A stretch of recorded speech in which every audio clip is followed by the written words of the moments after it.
নারকেল দিয়ে তাল রান্না করা যেমন সহজ, সাথে খেতে কিন্তু অসম্ভব মজাদার হয়ে থাকে। আসসালামু আলাইকুম এভরিওয়ান, সবাই কেমন আছেন? আশা করি সবাই খুব ভালো আছেন। আবারও চলে এসেছি আপনাদের মাঝে নতুন একটি রেসিপি নিয়ে। আজকে রান্না করেছি নারকেল দিয়ে তাল। এই তাল রান্না করা কিন্তু খুবই সহজ, শুধুমাত্র অল্প কিছু উপকরণ দিয়ে কিন্তু মজাদার তাল খুব সহজেই রান্না করে ফেলা যায়, যা খেতে হয় অসম্ভব মজাদার। এই অসম্ভব মজাদার নারকেল দিয়ে তাল রান্না আমি কীভাবে করেছি সেই রেসিপিটি আজকে আপনাদের সঙ্গে শেয়ার করব। আশা করি রেসিপিটা আপনাদের কাছে খুব সহজ এবং ভালো লাগবে। তো চলুন এই নারকেল দিয়ে তাল রান্নার ফুল রেসিপিটি দেখে নেই। নারকেল দিয়ে তাল রান্না করার জন্য প্রথমে আমি এখানে তালের পিউরি নিয়ে নিয়েছি। এখানে কাঁচা তালের পিউরি নিয়ে নিয়েছি পরিমাণ অনুযায়ী। আপনাদের পরিমাণ অনুযায়ী নিয়ে নেবেন, ঠিক যতটুকু পরিমাণে রান্না করবেন। এবার এর মধ্যে দিয়ে দিচ্ছি চিনি। এখানে আমি চিনি দিয়ে দিচ্ছি 1 কাপের একটু বেশি, মানে হাফ কাপ। তো এখানে কিন্তু আপনাদের স্বাদ মতন দিয়ে দিবেন। তাল যদি একটু বেশি তিতা হয় সেই ক্ষেত্রে কিন্তু চিনিটা একটু বেশিই দিতে হয়। যেহেতু এই তালটা একটু মিষ্টি টাইপের, তাই চিনিটার পরিমাণটা কিন্তু আমি একটু কমই দিয়েছি। এবার খুব ভালোভাবে নেড়ে তালের সঙ্গে চিনিগুলো মিশিয়ে নিয়েছি। এবার এর মধ্যে দিয়ে দিচ্ছি কোরানো নারকেল। এখানে নারকেল দিয়ে দিয়েছি হাফ কাপ পরিমাণ। এবার খুব ভালোভাবে নেড়ে তালের সঙ্গে নারকেলগুলো মিশিয়ে নিব।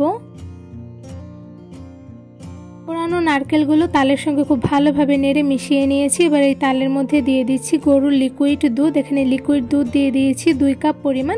আপনারা চাইলে কিন্তু এর থেকেও বেশি দিতে পারেন, আপনারা যতটুকু চান আর কি। এবার খুব ভালোভাবে তালের সঙ্গে দুধগুলো নেড়ে মিশিয়ে নিচ্ছি।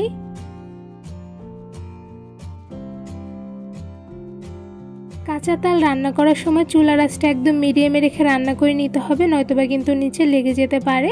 তো এই পর্যায়ে দেখতেই পাচ্ছেন তালের সঙ্গে কিন্তু গরুর দুধগুলো আমি খুব ভালোভাবে নেড়ে মিশিয়ে নিয়েছি। এবার তালের মধ্যে দিয়ে দিচ্ছি এলাচ। এখানে এলাচের মুখগুলো আমি ফাটিয়ে 3টার মতন দিয়ে দিয়েছি। এবার খুব ভালোভাবে নেড়ে নিব। আর তাল রান্না করার সময় চুলার আঁচটা মিডিয়ামে রেখে তালগুলো একটু ভালোভাবে নেড়ে নিতে হবে, নয়তোবা কিন্তু নিচে লেগে যেতে পারে। এবার খুব ভালোভাবে মিডিয়াম আঁচে তালগুলো রান্না করে নিব। তাল রান্না করার সময় দেখতেই পাবেন তালের ভেতর থেকে ছোট ছোট বুদবুদ ক্রিয়েট হচ্ছে। এই সময় কিন্তু খুব ভালোভাবে তালগুলো নেড়ে নিতে হবে, নয়তো কিন্তু ছিটে হাতে লাগতে পারে। তো এই পর্যায়ে দেখতেই পাচ্ছেন তাল রান্না কিন্তু অলমোস্ট অনেকটা পরিমাণে হয়ে গিয়েছে। তো এই পর্যায়ে আমি আরও কিছুক্ষণ সময় নিয়ে তালগুলো রান্না করে নিব। কিছুক্ষণ সময় নিয়ে তালগুলো রান্না করে নেওয়ার পর দেখতেই পাচ্ছেন তালগুলো কিন্তু অনেকটা পরিমাণে ঘন হয়ে এসেছে, আর তালের কিন্তু খুব সুন্দর একটি কালার চলে এসেছে।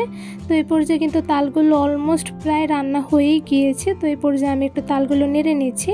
আর এই দেখতেই পাচ্ছেন তালের কালারটা কিন্তু মাশাআল্লাহ খুবই সুন্দর এসেছে। তো আমি আর কিছুটা সময় একটু জাল করে তালগুলো আর একটু ঘন করে নিব, তাহলে কিন্তু পারফেক্টলি আমার তাল রান্না হয়ে যাবে।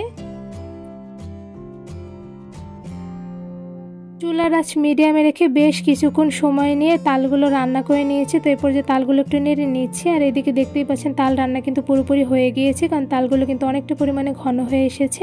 তাল রান্না করার সময় যদি দেখেন তালগুলো খুব পরিমাণে ঘন এসেছে, তখনই বুঝতে পারবেন যে তালগুলো পারফেক্টলি রান্না হয়ে গিয়েছে। এবার এই সবগুলো রান্না করে নেওয়া তালগুলো আমি একটি পাত্রে বেড়ে নিব। এই তো খুব সহজে রান্না করে ফেলেছি ভীষণ মজাদার নারকেল দিয়ে তাল রান্না। এই তাল রান্না করা কিন্তু খুবই সহজ, আর খেতে কিন্তু অসম্ভব মজাদার হয়ে থাকে। আর এদিকে দেখতে পাচ্ছেন মাশাআল্লাহ তাল রান্নাটা দেখতে কিন্তু খুবই লোভনীয় হয়েছে, সাথে কিন্তু খেতে অসম্ভব মজাদার হয়ে থাকে। নারকেল দিয়ে তাল রান্না করা কিন্তু খুবই সহজ, শুধুমাত্র অল্প কিছু উপকরণ দিয়ে খুব সহজে আমার ফুল রেসিপি দেখে কিন্তু আপনারা ঘরে বসে মজাদার তাল রান্না করে ফেলতে পারবেন। তালগুলো একটু চামচ দিয়ে তুলে দেখাচ্ছি। তো দেখতেই পাচ্ছেন মাশাআল্লাহ কতটা পরিমাণে লোভনীয় হয়েছে দেখতে। খুবই সিম্পল ভাবে নারকেল দিয়ে তাল রান্নাটা করলেও এই তাল রান্নাটা খেতে কিন্তু অসম্ভব মজাদার হয়ে থাকে। তাল রান্না এমনি খেতে যেমন মজার, সাথে কিন্তু রুটি, পরোটা বা মুড়ি দিয়ে খেতে বেশ ভালো লাগে। এই তাল রান্নার রেসিপিটা আপনাদের কাছে কেমন লেগেছে তা আমাকে অবশ্যই কমেন্ট করে জানাবেন। তেল দিয়ে তাল রান্নার রেসিপিটি আপনাদের কাছে ভালো লেগে থাকলে আমার চ্যানেলটি সাবস্ক্রাইব করে ভিডিওতে বেশি বেশি লাইক, কমেন্ট, শেয়ার করে আমার পাশেই থাকবেন। আজকে এখানেই বিদায় নিচ্ছি, দেখাবো অন্য কোনো ভিডিওর মাধ্যমে। সবাই সুস্থ থাকবেন, ভালো থাকবেন। আল্লাহ হাফেজ।